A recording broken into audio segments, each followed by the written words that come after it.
Итак, мои дорогие друзья, кашель и лихорадка очень, очень сложны в домашних условиях, потому что нам нужно учитывать множество деталей.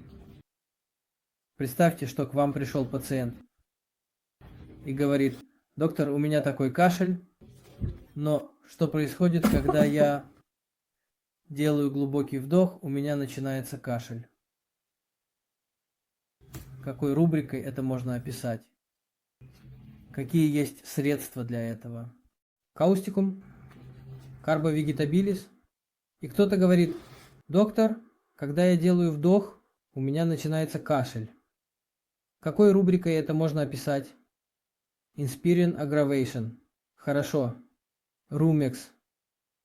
И когда я делаю глубокий вдох, кашель усиливается. Это вдохновение D31 средство. Скула. Rumex. Бромиум. Затем вы видите такого пациента.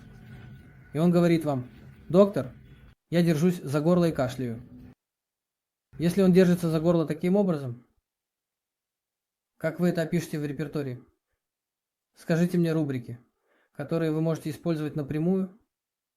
Спасибо.